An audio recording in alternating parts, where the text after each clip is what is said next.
வந்துட்டாரு. ஆத்தா மீனாட்சி, உன் புள்ளைய நீதாம்மா காப்பாத்துனா? என்ன அதுக்குள்ளார வந்துட்டாரு? ஏங்க எங்க போறிய சொல்லிட்டு போங்க. ஏண்டி போறவங்க கிட்ட போயிட்டு எங்க போறேன்னு அபசகண்டமா கேட்டுக்கிட்டு இருக்க? எங்க வேணா போவேண்டி. அத வச்சுட்டு போங்க. இதா என்னடி பை மேலேயே குறியா இருக்க நீ? இப்ப நான் இதை எடுத்துட்டு போனதுனால உனக்கு என்ன வந்துச்சு? இது எங்க அம்மா கொடுத்த காசு, எப்படி செலவு பண்ணன்னு எனக்கு தெரியும். சும்மா கேட்டுக்கிட்டே இருக்காத, புரியுதா? என்ன செலவு பண்ண போறீங்களா? ஆமா, அதை நான் பாத்துக்கிறேன். சும்மா நீ கேட்டுக்கிட்டே இருக்காத. ஆளுக்கு கேள்வி கேட்டு என்னடி நாலு லூசா இருப்பான் போல இருக்கே. என்ன வாழ்க்கையோ தெரியல இதெல்லாம். இப்ப வேண்டாம், அப்புறம் பாத்துக்கோ. காசை பூராவும் அந்த பையில கொண்டுக்கு போறாரு. எவனாவது புடிக்கிட்டு ஓடினா கூட ஓடி போய் பிடிக்க முடியுமாடி தாளால? விடுங்கக்கா போகட்டும். அதுதான் அவர் தாய் கொடுத்த சீதனங்கிறார்ல, என்னவோ பண்ணட்டும் விடுங்க. நம்ம பொழப்ப பாப்போம். எதுக்காவது வந்து ஒப்பாரி வைப்பாரு, அப்போ பேசிப்போம். டேய் வண்டி ஏறா, வாடா. டேய் வாடா, வா. டேய் மூர்த்தி, நல்லா வரேன்னு சொன்னல, அதுக்குள்ள எதுக்கா கேட்ட முன்ன? போய் தர போ. பேசிட்டே இருக்காரு போ. சல்லி பயல்களோடவே சவகாசம் இந்த ஆளுக்கு. செட்டு சேர்ந்து இருக்குது பாரு. கரியாலன் குழந்தை, கரியாலனே ஒரு எடுப்பு, அதுக்கு குழந்தை அவன் ஒரு துடுப்பு. அடுத்தடுத்து ஏன் வர போறான்னு தெரியல. காலம் விடுங்கக்கா. செத்து நேரம் உட்கார்ந்துட கூடாது. உடனே எழுப்பி ஆணிய வச்சு நட்டமே நிக்க வைக்கணும்.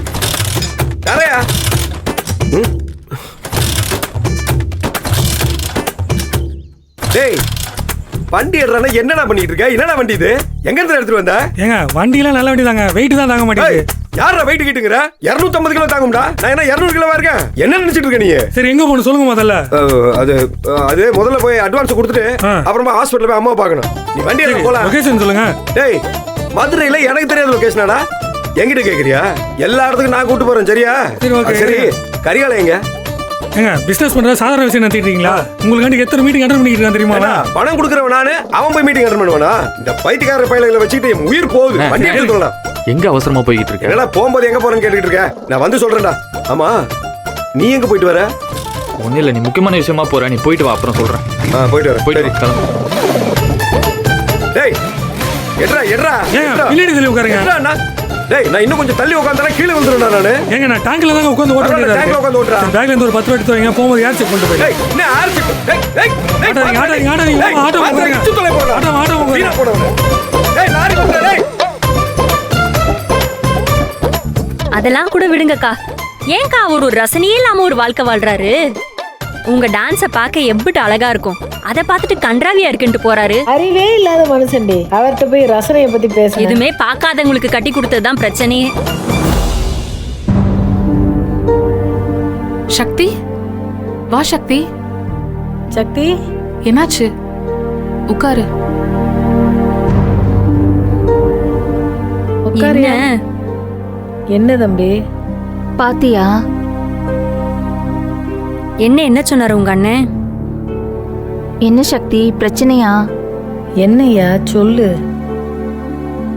என்னாச்சு சக்தி? தண்ணி குடு. தண்ணி குடிக்கிறியா? தண்ணி குடு. கதிருக்கு சொத்தெழுதி வச்சது என் சுய முடிவு. நான் எடுத்த முடிவுக்கு என் மகன் கட்டுப்படுறேன். என் தம்பி கதிர் அதுக்காக போராடுறேன். இதுல உனக்கு என்ன பிரச்சனை? வீட்டு பொம்பளை எடுத்து சொல்லிவிடு. இதை தடுத்துடலாம், அதை பண்ணிடலாம், இதை பண்ணிடலாம், குணசேகர வெளியே வர விடாம செஞ்சிடலாம்னு நினைச்சாலும் இழக்க அது நடக்காதுப்பா. அப்படியே ஒருவேளை குணசேகர வெளியே வர முடியாத சூழ்நிலை வந்தாலும் கல்யாண உறுதியாக நடக்கும்.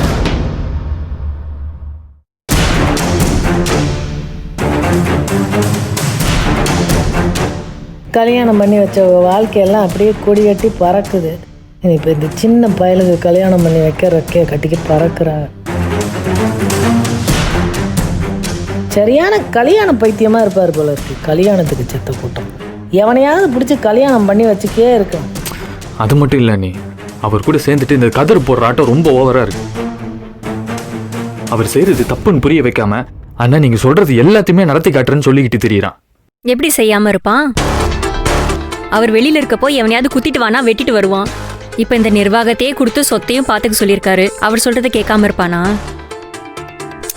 அதெல்லாம் தாண்டி இன்னைக்கு அவங்க வீட்டுக்கு போன சக்தி, அவங்கள வச்சு பாக்குறப்ப இவனும் அவங்களும் ஏதோ ஒரு கோல்ல தான் இருக்காங்க. எனக்கு தெரிஞ்சு தர்ஷன் கல்யாணத்தை வச்சு அவரை வெளியில கொண்டு வரணும். இதுதான் அவங்க மெயின் எய்மா இருக்கணும். ஆனா ஒண்ணு, இந்த கல்யாணமும் நடக்காது, அவரும் வெளியில வர போறது கிடையாது. நீ வேணா பாரு.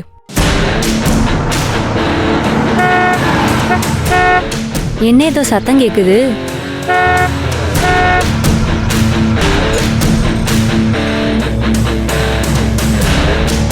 ஞான மாமா அதுக்குள்ளார வந்துட்டாரா?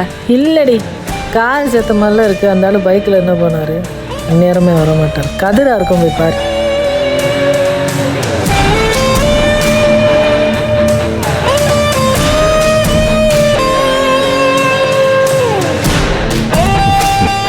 வாங்க.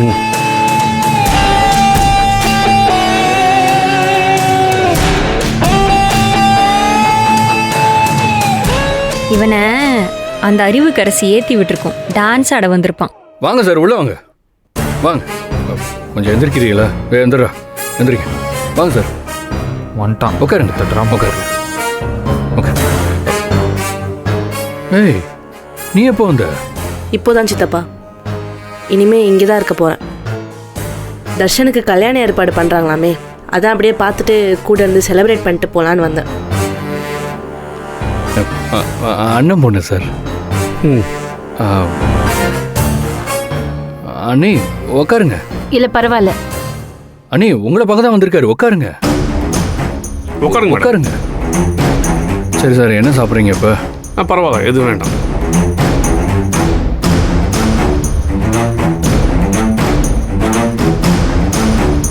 உங்ககிட்ட சில விஷயங்கள் பேச வேண்டியிருக்கு.